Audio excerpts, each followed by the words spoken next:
Olá, pessoal! Tudo certo aí com vocês? Espero que sim. Vamos para a aula de ciências, então?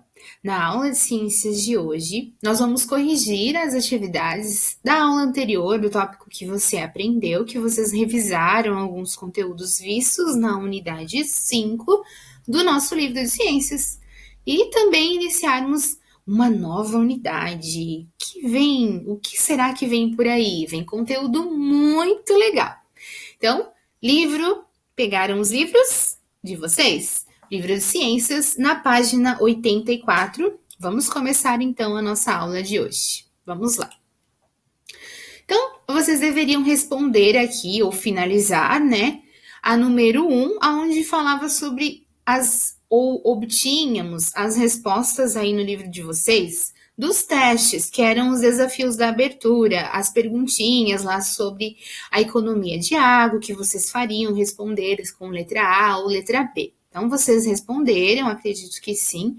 E aqui, nós vamos ler então para ver em que situação vocês ficaram. Você respondeu mais a alternativa A?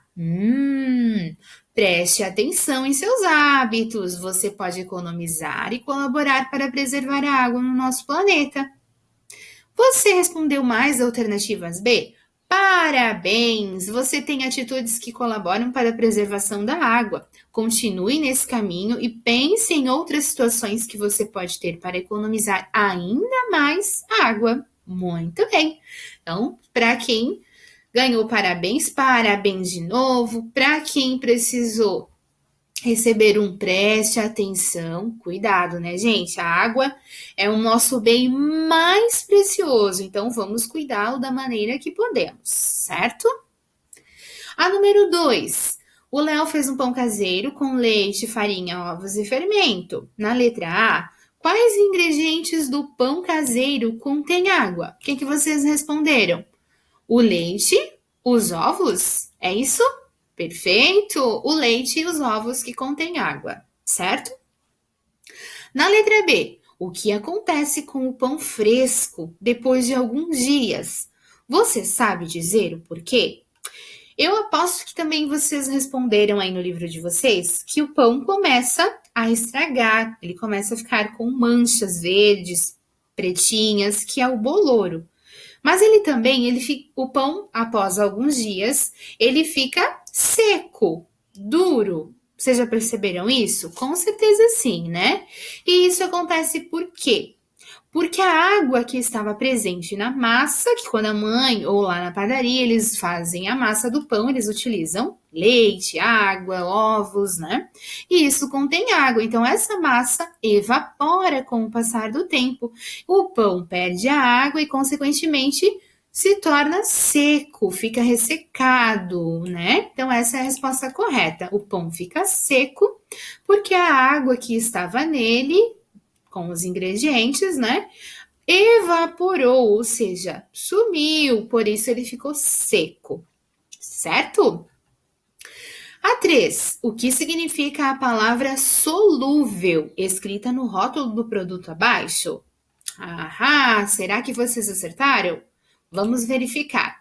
Significa que o produto se dissolve na água, isso mesmo. Por isso ele é considerado solúvel, ou seja, se dissolve na água. A 4. De qual local você beberia água e por quê? E aí, o que vocês responderam? Vocês responderam que beberiam água de algum desses lugares? Então, gente, eu esperava que vocês tivessem respondido que vocês não beberiam de nenhum lugar. Alguém respondeu assim? Ótimo, tenho certeza que sim, que alguém respondeu que não beberia de nenhum dos locais. Por quê? Porque não é possível nós sabermos se a água é potável ou não. Aqui, lógico que ninguém beberia, né? Porque a gente já consegue ver até a cor da água e provavelmente aqui é um lugar que não tem muita estrutura, né? O esgoto acaba vindo tudo para cá. Mas aqui, por ser um lugar mais com florestas, árvores e a água estar parecendo aliás, parecendo estar limpa, transparente, mas nós não sabemos, não temos certeza se ela realmente está potável, insípida, incolor. E aquelas impurezas invisíveis, a gente não está conseguindo ver, né? Então, não é possível, turma, beber de nenhum desses lugares, porque só observando e olhando, nós não conseguimos saber se é potável, tá? Então, vocês podem colocar a resposta que vocês quiserem, mas eu esperava que vocês dissessem que não, que de nenhum lugar você beberia, pois não é possível saber se a água é potável observando a cor e o cheiro somente. Beleza? Muito bem. Então vamos lá, para número 5, como que ficou o esquema de vocês aqui? Do gelo para a água líquida, nós temos a fusão, beleza? A água líquida para o gelo, nós temos a solidificação. Da água líquida para o vapor de água, nós temos um processo chamado vaporização. Do vapor de água para a água líquida é condensação. Certo? Espero que vocês tenham gravado esses nomes aí. A 6. Quais são os efeitos da poluição da água? Efeitos, o que ela provoca? Tanto para nós, para a população, para as pessoas, quanto para os seres vivos em geral. Quais são os efeitos dela? O que ela provoca? A água poluída, ela pode contaminar e matar animais e plantas aquáticos e prejudicar a saúde humana. Então, ela prejudica todo mundo, né? A água é poluída, mas quem polui a água? Somos nós, os seres humanos, né? Então, nós devemos cuidar. Quando nós fizemos essa ação, nós estamos nos prejudicando e ainda prejudicando todos os seres vivos que precisam dela para sobreviver. Muito bem, turma. Então, essas 2 páginas aqui, nós realizamos em uma aula online do dia 19.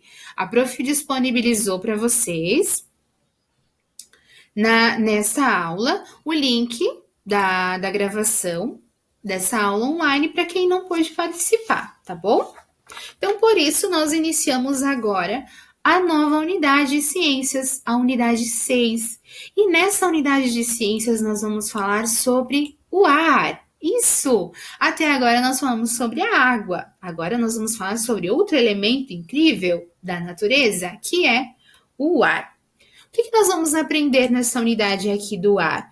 Nós vamos aprender a composição do ar, algumas propriedades dele, vamos falar sobre a atmosfera, compreender algumas partes da atmosfera, reconhecer fenômenos atmosféricos e outras atividades e conteúdos muito legais que a gente vai aprender aqui, tá? Então, para iniciar o nosso trabalho e o nosso tema, o livro traz para a gente uma imagem, uma ilustração, né? Situações do dia a dia em que nós podemos perceber o ar, ou seja, aonde o ar está presente no nosso dia a dia? Gente, ele está presente em todos os lugares. Afinal, como vocês conseguem perceber ele? Através do quê? Pensem aí um pouquinho. Como que vocês percebem o ar? Ele está presente no nosso corpo humano, no solo, na água, nas plantas. Ele está presente em todos os lugares, inclusive na nossa respiração, que nós conseguimos perceber, que é onde nós expiramos e inspiramos o ar de dentro do nosso corpo e para dentro do nosso corpo, certo? Então aqui nós temos carros, motos, ônibus e caminhões que causam a poluição. O ar já foi poluído e pode causar doenças respiratórias. O ar quente no interior do balão é mais leve que o ar frio, por isso os balões conseguem se desprender do chão. É uma curiosidade que a gente vai conhecer um pouquinho mais ao longo dos nossos assuntos, tá? Aqui nós temos também indústrias que emitem gases que poluem o ar. E aqui o vento que bate na vela e move o barco. E aqui também, se vocês olharem e analisarem com mais atenção, tem inúmeras situações. Aqui nós temos mais uma informação. E diz que em altitudes elevadas, há menor quantidade de ar disponível, inclusive para a nossa respiração. Por isso, quando subimos um morro muito alto ou em um lugar muito alto, a nossa respiração fica mais ofegante. Por quê? Porque lá há menor ou há menos presença de oxigênio, tá? Mas esse também é um conteúdo que nós vamos nos aprofundar no decorrer da nossa unidade, tá? Então, aqui, nas últimas férias, a família do Bernardo, ela viajou de avião. Antes do voo, o pai de Bernardo explicou a ele que está tudo rodeado de ar, inclusive o avião. Então, vocês vão encontrar aqui, gente. Encontrem e circulem a família do Bernardo na imagem. Aonde eles estão? Procurem aí. Dei uma pausa no vídeo para vocês procurarem que a prof já vai dar a resposta. A família do Bernardo, ela está aqui, ó. Então, vocês vão circular ela aqui. Eles estão indo viajar de avião. Tá, mas como é que eu vou circular? Não deu, né? Aqui, gente, vocês podem circular a família do Bernardo, tá bom? Referente a essa imagem, a prof deixou lá no slide para vocês algumas perguntas para testar o conhecimento que vocês já sabem a respeito desse assunto, tá bom?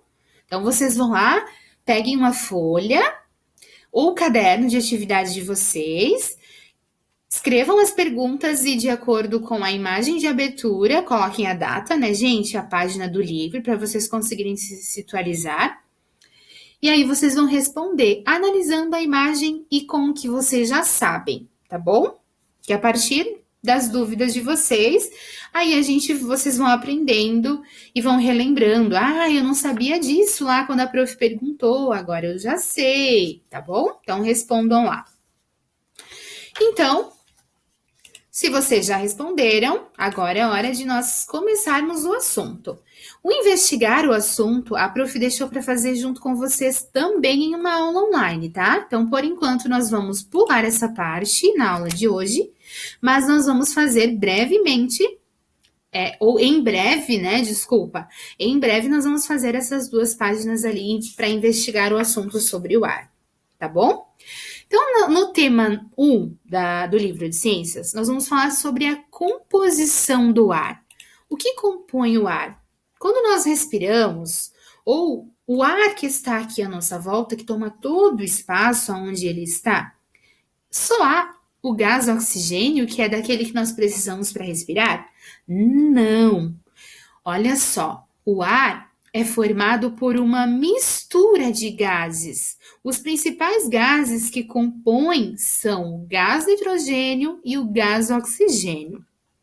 Há também, porém, em menor quantidade, gás carbônico, vapor de água e outros gases. Os gases que compõem o ar não têm cor nem cheiro. Então, uma das características dos gases que compõem o ar, né? Sem cor e sem cheiro. Só que olha só o interessante, como nós respiramos o gás oxigênio e nosso corpo precisa dele para sobreviver. Olha em relação a uma tabela, né? Qual é a porcentagem de 1 a 100? Se vocês contarem, tem 100 quadrinhos aqui. Então, de 1 a 100. Se a gente conseguisse contar, né? De 1 a 100 partículas do ar que está à nossa volta, quantas seriam de gás nitrogênio? Tudo isso aqui, turma, tudo isso seria um gás chamado nitrogênio, certo? Essa quantidade aqui que está em azul é que seria o gás oxigênio. E esse aqui em amarelo seriam outros, como o gás carbônico, o vapor de água e outros gases que ainda compõem essa mistura de gás que nós temos à nossa volta. Que interessante, né? Muito legal. Mas não é possível enxergar o ar, mas é possível sentir e perceber seus efeitos, como o vento, que é o ar em movimento. Como que vocês explicariam o vento, gente? Como que ele se forma, vocês sabem? É mais uma curiosidade que nós vamos aprender. Mas aqui nós estamos falando das características do ar e o que compõe o nosso ar para nós sabermos, tá? Mas o ar em movimento é o que nós chamamos de vento e é assim que nós conseguimos perceber ele. Então, nós conseguimos perceber quando venta e nós estamos com uma sombrinha, que ela vai em direção ao vento se nós estivermos o contrário. O vento que faz com que as pás, das turbinas eólicas se movimentem para a produção de energia elétrica, né? E outras situações também. Que outras vocês citariam? Existem alguns brinquedos que vocês conseguem brincar somente com a presença do ar, ou o ar em movimento, que é o vento? Pensa aí um pouquinho. Tem muitos brinquedos que nós só conseguimos brincar a partir do ar em movimento, né? Que nós conseguimos perceber a presença dele ali. Mas o importante também é nós sabermos que os gases que ocupam todo o espaço disponível dentro de um recipiente, eles têm massa e ocupam espaço, certo? Como a gente está vendo aqui, ó. Algumas características, então. Quando você enche um brinquedo que é inflável, você está enchendo ele do quê? De ar. Então, isso quer dizer que o ar, por mais que seja invisível e inodoro, não tem cheiro, mas ele tem massa, ele preenche, ele não tem forma própria, mas ele ocupa um espaço. E se você prender ele vai ocupar e vai dar forma àquilo que você está utilizando ele para ocupar, né? Como, por exemplo, as boias, que precisam de ar, o pneu do carro do pai, o pneu da tua bicicleta, eles só recebem essa forma porque estão cheios de ar, ou seja, o ar está ocupando espaço dentro deles. E ele também tem massa. Mas o que é isso, prof? Massa de pão, de massinha? Não. Massa, quando nós nos referimos em massa, em termos matemáticos, nós estamos falando de unidade de medida, ou seja, ele pesa. Quando está se referindo a massa, quer dizer que pesa. Como nós estamos vendo aqui nessa ilustração.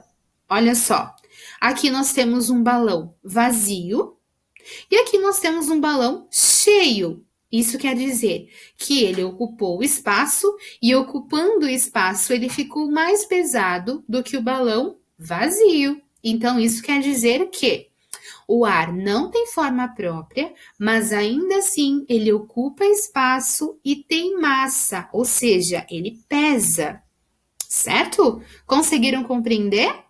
Muito bem, então essas são algumas características sobre o ar e sobre a sua composição, certo? Releiam se vocês precisarem, tirem suas dúvidas quando precisarem também, tá?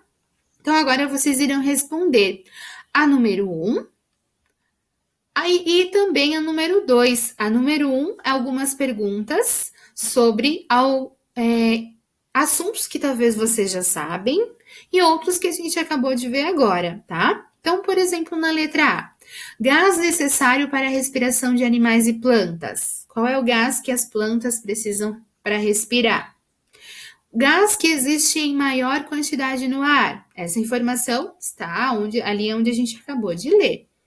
Gás utilizado pelas plantas para produzir o seu próprio alimento. Nós já estudamos sobre as plantas, né?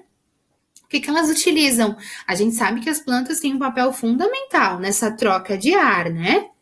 Ela pega um, solta outro, esse que ela pega para ela produz o seu alimento. Qual é o nome desse gás? Vocês lembram?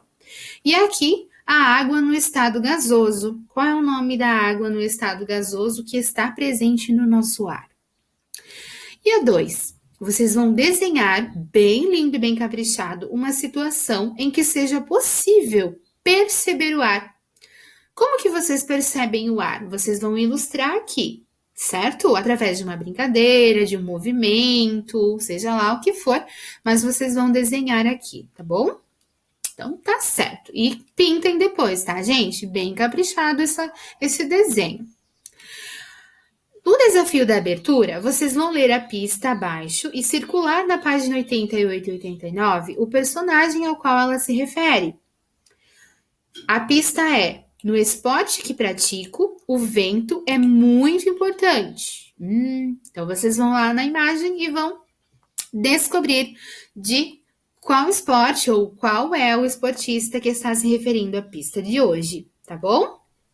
Para finalizar, então, como a Pro falou para vocês, nós vamos ver algumas curiosidades sobre os balões, tá bom? Vamos ver então. Balões. Como os balões conseguem voar? Afinal, eles não têm asas, nem hélices, nem mesmo motores. A resposta, como você pode imaginar, está relacionada com aquela chama que se encontra na boca do balão. Essa chama, normalmente, é alimentada por um gás armazenado em um pequeno botijão no cesto do balão. Para voar, o ar dentro do balão tem de estar cerca de 3 vezes mais quente que o ar do lado de fora. Os primeiros balões surgiram há mais de 230 anos. Ao longo do tempo, foram desenvolvidas tecnologias que tornaram os voos mais seguros e possibilitaram que os balões voassem mais alto e por distâncias maiores. Os balões já foram usados para fins militares, servindo como meio de transporte de pessoas e materiais durante as guerras, e também para vigilância e comunicação. Atualmente, os balões se destinam principalmente ao lazer e ao esporte conhecido como balonismo. Em 2014, o Brasil sediou pela primeira vez o Campeonato Mundial de Balonismo, na cidade de Rio Claro, no estado de São Paulo. Essa competição contou com 59 equipes de 22 países, e o terceiro colocado foi um piloto brasileiro. Muito bem! Então agora, turma, é com vocês. Podem começar as atividades do livro, se já realizaram as atividades lá da imagem de abertura, as perguntas que a prof deixou. Façam tudo certinho, direitinho, deem o melhor de vocês, tá bom? Então, tá bom. Um beijo para vocês, fiquem bem, se cuidem e até a nossa próxima aula.